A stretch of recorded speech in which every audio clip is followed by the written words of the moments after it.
가족 여러분들, 회사 그만두고 싶다는 생각 한 번씩 해보셨죠? 오늘 주인공인 30대 후반 진 씨의 남편도 회사 그만두고 싶다는 말을 입에 달고 산다고 합니다. 그런데 문제는 진 씨의 남편은 생각에서 그치지 않고 항상 행동으로 옮긴다는 건데요. 이제 겨우 결혼 4년 차인데 남편은 벌써 5번이나 퇴사를 했다고 합니다. 더 큰 문제는 한 번 퇴사를 하면 이직을 하기 전까지 집에서 집안일도 하지 않은 채 펑펑 놀기만 한다는 건데요. 최근 또 한 번 퇴사를 하겠다고 선언한 남편 때문에 이젠 머리가 아프다는 진 씨. 남편의 퇴사를 막을 방법은 없는 걸까요? 자, 일단 별별 상담소로 하면서 약간 좀 분위기를 좀 바꿔보겠습니다. 회사 다니기 싫다는 남편의 사연. 그런데 지금 여기 계신 분들 중에 직장인 소장님은 어때요? 소장님도 그냥 사표 내고 이렇게 하실 수 있는 거예요, 지금? 사표라는 말이 맞지는 않는 것 같은데 소장직을 그만하겠다고 얘기를 할 수는 내 건데. 있겠죠? 이제 네. 이걸 접어야 되는 거잖아요, 그러면. 그죠? 그렇죠. 그러니까 또 박지훈 변호사님은 어차피 전문직도 있으니까. 네, 변호사인데 방송 일이 있어서 좀 새벽에 이제 항상 나옵니다. 5시쯤에 나오는데 또 갔다가 방송 라디오 같은 거 하다가 또 변호사 사무실 가고 사실 저도 많이 나오고 싫긴 한데 해야죠. 알 수 없으니까요. 우리 팀장님은 탐정이시잖아요. 탐정 사무가 지금 안 들어오기 때문에 좀 쉬고 있는데 제 입장에서는 힘든 게 있다 하더라도 참아야 한다고 확실히 인내를 하고 있죠. 항상 뭐든지. 일이 안 들어오세요? 상담 전화는 들어와요. 그런데 와서 직접 체결은 안 합니다. 그렇군요. 1588 이렇게 또 번호가 있죠? 그렇게 안 합니다, 저희는. 그러세요? 네네. 알겠습니다. 자, 일단 본격적으로 좀 이 사연 얘기를 좀 짚어볼게요. 결혼 4년 차 부부. 네, 결혼 4년 차고요. 이 대학 시절에 만났습니다. 그 대외 활동 모임에서 만났는데 이 남편은 당시에 학생이었는데 그 대기업 취업이라는 확실한 목표가 있었다고 합니다. 그래서 이걸 위해서 이런저런 대외 활동이며 자기 개발까지 굉장히 적극적으로 하는 모습이었고 이런 진취적인 면에 반해서 연애를 시작했습니다. 곧 이어서 얼마 지나지 않아서 이 남편은 그렇게 바라던 대기업에 무사히 합격을 합니다. 그 둘은 곧바로 결혼까지 했고요. 아이까지 낳았습니다. 자, 바라던 대기업에 취업했으면 이제부터는 인생 행복 시작이어야 되잖아요. 근데 사실 결혼 직후부터 퇴사 얘기를 계속 했던 것 같아요. 나는 회사랑 좀 안 맞는 것 같다. 어떻다. 퇴사를 계속 입에 달고 사니까 처음에는 저러다 말겠지라고 하는데 어느 날 퇴직을 했다라고 사직서를 제출했다라고 얘기를 했어요. 너무 놀라가지고 무슨 일이냐고 하니까 그동안 업무가 좀 많았고 나랑 안 맞았고 내가 원하는 삶은 이런 삶이 아니었다. 라고 하면서 그만뒀다라고 하고 그때 사실 첫째로 임신했던 그런 상황인데 대출금도 많아가지고 경제적으로 많이 어려웠는데 일단은 퇴사를 했기 때문에 마음을 돌릴 방법은 없었다고 합니다. 그런데 요즘 직장 내 괴롭힘 같은 것 때문에 정말 극단적인 선택을 하는 그런 분들도 계시는데 그렇게 마음고생을 할 바에는 빨리 그만두고 그냥 새 직장을 찾는 것도 좋은 방법이잖아요. 그렇기 때문에 진 씨 같은 경우에도 처음에는 불안했습니다. 하지만 오죽 힘들었으면 남편이 자기가 가고 싶었던 회사를 자기 스스로 퇴사를 했기 때문에 남편 마음이 힘든가 봐 해가지고 이해를 했습니다. 이해를 하고 또 남편이 성격이 좋다는 거예요. 진취적인 성격이기 때문에 그만뒀어도 곧바로 또 이직을 하겠지라고 마음 먹었기 때문에 오히려 이 진 씨가 퇴사 파티를 열어줬다는 거예요. 그리고 퇴사에 대해서 응원해줬기 때문에 좀 있으면 취업하겠지 했는데 이 남편이 6개월 동안 백수 생활도 지속하면서 또 이직 활동도 안 하는 거예요. 구직 활동 안 하니까 이상하다. 그런데 뭐가 문제냐면은 취업하면서 돈을 많이 모아놨었는데 다 생활비로 썼고 그리고 지금 생활비가 없어요. 그러니까 생활비 대출도 받았고 또 그리고 친정한테 진 씨가 손을 벌려서 조금씩 돈을 받았나 봐요. 그걸로 지금 생활하고 있는 상태라고 합니다. 그럼 이 아내 진 씨는 따로 돈을 안 번 건가요? 네, 원래는 간호사였어요. 그러니까 돈을 벌었었는데 결혼을 하자마자 이 남편이 일 그만둬. 3교대 하는 거 당신이 힘든 거 보는 것도 나도 좀 힘들고 이제 집안일하고 내조만 해줬으면 좋겠고 아이도 있으니까 육아에만 정말 집중해줬으면 좋겠다. 그래서 일을 그만둬줬으면 좋겠다라고 얘기하니까 이 아내는 그래 집안일도 좀 해야 되고 애도 잘 키우고 싶으니까 그리고 남편이 좀 직장이 탄탄하니까 그만둔 거예요. 근데 그만두고 그만두자마자 얼마 안 있어서 이 남편이 퇴사를 해버린 겁니다. 하하. 그래서 이제 남편의 백수 기간이 늘어나니까 진 씨가 나라도 벌어야 되겠다 했는데 남편은 아예 애 봐야지 무슨 일이야 하면서 또 그걸 또 말렸다는 거예요 또. 자, 박 변호사님. 네. 어쩌라는 거예요 그럼? 자, 그래서 이제 그 이후에 한 6개월 정도 지날 때 남편이 결국 이직을 합니다. 대기업은 아니고요. 한 중견 기업 정도로 가는데 상당히 복지가 좋았다 해요. 뭐 예컨대 빨리 좀 퇴근을 하고 이런 것 때문에 진 씨는 좋다 만족할 정도인데 이번에는 아마 좀 오래 다니지 않을까 생각을 했는데 문제는 7개월 뒤에 돌연 또 퇴사를 합니다. 아이고. 그래서 왜 또 퇴사했느냐라고 물어보니까 너무 멀어서 못 다니겠다라고 얘기를 했다고 해요. 멀어서? 얼마나 멀은데 하니까 지난번에 회사는 차로 20분, 지금 다니는 회사는 차로 30분. 10분 늘어났기 때문에 출퇴근이 너무 힘들다라고 하면서 퇴사를 한 겁니다. 저는 보통 멀어서 뭐 못 다니겠다 하면 그래도 한 시간 반 정도는 돼야 되는 거 아니에요? 저희 다 1시간 넘어요. 다 경기도 거주하기 때문에. 아, 진짜? 근데 말이 안 되죠, 사실. 예. 네.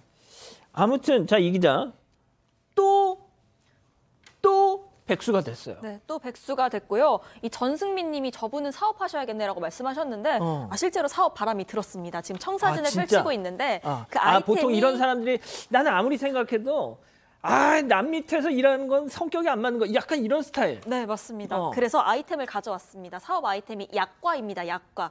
사실 요즘 이 약과가 굉장히 좀 핫한 아이템이긴 하거든요. 유행하고 있는. 아, 그래요? 예, 맞습니다. 실제로 그렇습니다. 진짜? 근데 이 남편은 요새 보니까 약과 하나 사려고 줄을 서서 기다린다더라. 약과 만들어서 팔면 대박 날 것 같다. 라면서 진 씨를 설득하기 시작합니다. 진 씨는 아니 갑자기 무슨 소리냐. 그리고 당신 약과에 대해서 잘 알지도 못하잖아. 이렇게 얘기를 했더니요. 이 남편이 약과 장인을 내가 알아봤는데 그 장인이 클래스를 연다고 거기 가서 좀 배우고 오면 될 것 같다고 얘기를 합니다. 그러더니 정말로 다음 날에 배우러 갔습니다. 그런데 그 열정이 일주일도 안 가서 사그라든 겁니다. 일주일 뒤에도 또 집에만 있길래 이 남편한테 오늘은 클래스 안 가는 거야? 이렇게 물어봤더니 약과 내가 일주일 먹었는데 너무 질리더라. 이거 유행 얼마 못 간다. 라면서 망할 것 같아서 안 하겠다고 또다시 집에 틀어박히게 됐습니다. 팀장님, 그러니까 약과를 물론 아무리 약과 사는 손님들이 일주일 동안 그걸 먹겠습니까? 어쩌다 한 번씩 먹는 거죠.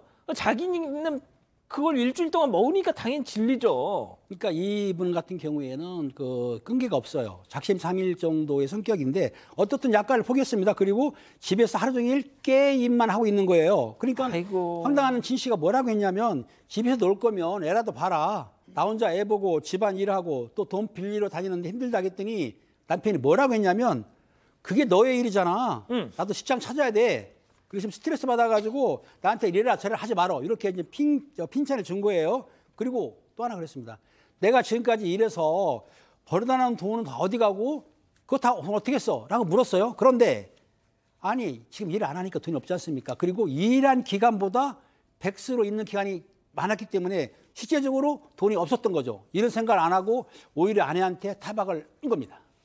지금 마리님이 제가 경험자입니다. 이건 이혼하셔야 될 것 같아요. 라고 말씀하시네요. 아니, 소장님, 이게 진취적인 성향이었다면서 이거 왜 사람이 막 하품 막 하고 막 이 소파 누워가지고 막 배 긁고 있고 막 이러면 그러니까 뭐 우리가 흔히 얘기하는 뭐 사나이스러운 막 이런 잘못된 그러니까 진취적인 것이 아니라 그런 좀 잘못된 남들이 보면 진취적이지만 사실은 잘못된 패턴을 가지고 있는 이게 무책임한 거죠. 사실 무책임하고 끈기도 없는데 겉으로 보기에만 진취적이고 막 씩씩해 보이고 이랬던 거죠. 이 남편이 이 정도가 아니고 결혼 4년 차라고 했는데 5번을 그 사이에 퇴사를 한 겁니다. 그러니까 그 후에 3번을 더 한 거예요. 근데 그중에서 가장 좀 황당한 퇴사 이유는 그 회사 점심밥이 맛이 없어서 난 그 회사가 다니기 싫어. 그러니까 말도 안 되는 이유를 다니고 그 회사 자체가 다니기 싫은 사람 같아요. 그리고 아내가 봤을 때는 제일 속상한 거는 퇴사를 하는 것도 속상하지만 말없이 퇴사하고 나서 통보하는 거라고 합니다. 박 변호사님, 근데 들어보니까 요즘 취업이 얼마나 힘듭니까? 그래도 이 양반은 보니까 재취업은 꼬박꼬박 했어요. 그러니까 뭐 능력은 있는 것 같아요. 실력은 어느 정도 있는 것 같습니다. 뭐 그럼에도 불구하고 퇴사 이유가 사실 납득하기 어려워요. 뭐 퇴사 이유가 요즘 이런 게 많죠. 뭐 갑질이라든지 인격적 모독 이런 것 때문에 결국 견딜 수 없는 것, 아니면 자신의 이상하고 현실에 너무나 차이가 나기 때문에 그런 것 때문에 이제 퇴사를 하긴 하는데, 밥맛 없다고 퇴사하거나 조금 10분 멀어졌다고 퇴사하거나 결국은 이거는 대부분 좀 핑계에 가까운 게 아닌가. 이유가 좀 납득하기는 좀 어렵습니다. 자, 그런데 결국 하도 이제 이 아내가 뭐라고 이렇게 막 이렇게 화를 내니까 어딘가 또 취업을 하긴 했던 모양인데 또 그냥 고질병이 도진 거예요, 또. 네, 사실 들어갈 때는 이번에는 오래 다니겠다고 호언장담을 했는데 또 슬슬 퇴사 얘기를 꺼내기 시작을 했습니다. 이번 이유는 옆에 앉은 동료가 말이 너무 많다, 이런 이유였습니다. 출근하면 자꾸만 옆에 와서 이것저것 떠드는데 그게 너무 머리가 아프고 이뿐만이 아니라 자꾸 누군가의 그 뒷담을 한다는 겁니다. 이 동료가요. 그래서 어떻게 대응할지도 모르겠고 너무 스트레스를 받아서 퇴사하고 싶다는 겁니다. 이 진 씨가 그런 사람은 어느 회사를 가나 있다, 그러니까 신경 쓰지 말아야 한다, 이렇게 얘기를 해도요. 이 남편은 정말 안 되겠다, 나 조만간 정말 퇴사해야겠다, 이렇게 얘기를 한다고 합니다. 이 진 씨는 또 어느 날 갑자기 남편이 퇴사했다고 연락 올까 봐 조마조마한 상황입니다. 자, 알겠습니다. 그러면 이쯤에서 오늘 이쯤에서 별별 상담소 오늘의 궁금증 짚어보죠. 자, 툭하면 퇴사하는 남편, 자꾸 상의도 없이 직장을 그만두는데 어쩌면 좋겠냐, 소장님? 이거 도대체 어떻게 해야 됩니까, 이거? 네, 근데 이 부분은 사실 아까 한 그 시청자께서 정말로 좀 같이 못 살 것이다라고 얘기를 하셨는데, 너무 좀 불보듯이 뻔한 그 악화일로의 관계가 예상이 되죠. 갈등이 되죠. 왜냐하면 이런 식으로 지금 결혼한 지 4년 만에 5번 퇴사라면 정말 무책임하고 끈기가 없는 거고, 앞으로도 이것이 되면은 계속 이 아내는 이 상황을 견디지 못해서 이 부부관계는 불보듯이 뻔한 관계가 될 거예요. 그래서 이 퇴사하는 문제에 대해서 이 남편과 아내가 진지하게 해결을 하지 않으면 굉장히 좀 그 가정이 유지되기는 어려울 것이다, 라는 생각이 듭니다. 자, 그러면 팀장님도 한 말씀 조금 조언을 해주시죠. 그렇습니다. 남편이 무책임하고 이제 일하기 싫으니까 핑계대는 것 같아요. 그래서 부부 사이에서 이걸 해결하기 힘들고, 아까 그 박상희 수장님께서 말씀하신 대로 그 전문가들이 있거든요. 전문가들한테 만나서 심리 상담을 해서 고쳐야 될 것 같습니다. 남편 마음을. 자, 박 변호사님. 저는 잘 이해가 안 돼요. 너무 일률적인 이유가 없어요. 밥, 출근거리, 사람, 뭐 아무런 어떤 획일적인 이유가, 뭔가 이유가 있으면 혼자 하는 일을 하라 한다든지 뭔가 얘기를 해드릴 건데, 지금 보면 그냥 일을 하기 싫은 거예요. 실증을 많이. 그런 상황으로 보이고, 또 본인이 스스로 뭐 약한 사업한다, 그것도 그렇게 뭐했잖아요. 그냥 놓으세요. 그냥 안 되는 사람 같아요. 기본적으로. 정말 본인이 진정으로 그런 마음 갖기 전에는 어쨌든 간에 나갔다 또 다시 돌아올 것 같거든요. 아, 그러면은 아내가 일을 하시고 저는 차라리 그게 오히려 맞지 않나 싶어요. 전업주부를 남편이. 왜냐하면 저는 앞만 봐도 이게 다 납득이 안 돼요. 이게 3-4가지, 5-6가지 사유가 매치가 안 되거든요. 전업주부 하시고 아내가 일을 하시는 게 오히려 가정을 좀 건사할 수 있는 방법이 아닌가 생각이 듭니다. 그렇군요. 자, 이 기자, 우리 가족 여러분들 반응 좀요. 네, 조윤정님, 누군 일이 맞아서 다니냐라고 하셨고요. 제인님, 퇴사하는 용기가 부럽긴 하네요. 태영김님, 저 나이에 직업 체험하고 있네요. 그리고 일루바타르님, 거봐라, 반장픽에 나온 일중독 남편이 낫지라는 말씀도 해주셨습니다. 그렇군요. 알겠습니다. 가족 여러분, 잊지 마시고 구독과 좋아요, 알림 설정 여기.